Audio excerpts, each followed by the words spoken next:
হঠাৎ করে কিছু খেতে ইচ্ছে করলো, তাই তো নিয়েছি এখানে নুডলস। আজকে নুডলস রান্না করব যাতে ঝটপট তাড়াতাড়ি বানিয়ে ফেলা যায়। তো কিভাবে বানালাম চলো তোমাদের সাথে শেয়ার করতে। ফার্স্টে প্যানে এখানে পানি বসিয়ে দিয়েছি, পানি এদিকে ফুটে আসলে নুডলসের প্যাকেট খুলে নুডলসটা দিয়ে দিব। এখন এইদিকে গরম পানির মধ্যে নুডলসটা সেদ্ধ হতে থাকুক, আর ওইদিকে চলে যাব পেঁয়াজ আর মরিচটা কাটতে। আমি আবার ছুরি দিয়ে ভালো করে তেমন একটা কাটতে পারি না, তবে চেষ্টা করছি। চেষ্টা করলে কি না পারা যায় বলো তো। যাই হোক, এদিকে পেঁয়াজ মরিচটা কেটে নেওয়া শেষ।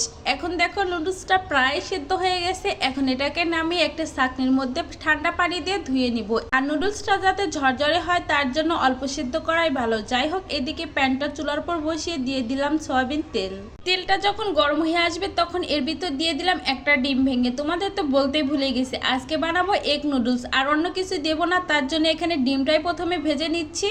তোমরা চাইলে এখানে চিকেন কিংবা সসেস অ্যাড করতে পারো। যাই হোক, আজকে আমার অন্য কিছু দেবো না, শুধু ডিম দিয়ে নুডলসটা রান্না করব। এদিকে ডিমটা ভেজে নিয়ে তুলে নিলাম। এখন এই তেলের ভিতরে দিয়ে দিব সেই কেটে রাখা পেঁয়াজ মরিচগুলো।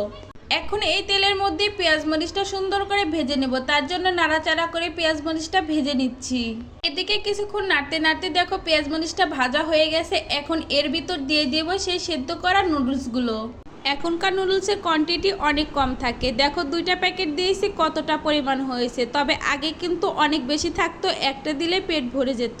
যাই হোক, এখন এই নুডলসের ভিতরে দিয়ে দিলাম সামান্য একটুখানি লবণ। তো লবণ দিয়ে সুন্দর করে এখন নুডলসটা নাড়াচাড়া করে ভেজে নিব।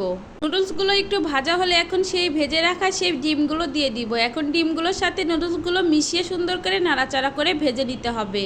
এদিকে নুডলসগুলো যখন ভাজা শেষের দিকে তখন নুডলসের মশলার প্যাকেট দুটো কেটে নিব। নুডলসটা প্রায় রান্না করা হয়ে গেছে। এখন সেই কেটে রাখা মশলাটা দিয়ে দিব। এখন মশলার সাথে সুন্দর করে নুডলসটা মিশিয়ে কিছুক্ষণ ভেজে নিলে হয়ে যাবে আমার আজকের একদম ঝটপট তাড়াতাড়ি খাওয়ার জন্য এগ নুডলস। এই তো দেখো আমার এগ নুডলসটা রান্না একদমই কমপ্লিট। তোমরা কিভাবে রান্না করো অবশ্যই কিন্তু কমেন্ট করে জানিও। শুধুমাত্র ডিম দিয়ে রান্না করলেও কিন্তু এই নুডলসটা খেতে অনেক মজা হয়েছিল। তোমাদের কাছে এই এগ নুডলস রান্নাটা কেমন লাগলো অবশ্যই কিন্তু কমেন্ট করে জানিও। আর ভিডিওটা ভালো লাগলে অবশ্যই কমেন্ট শেয়ার করতে ভুলবা না। আল্লাহ হাফেজ।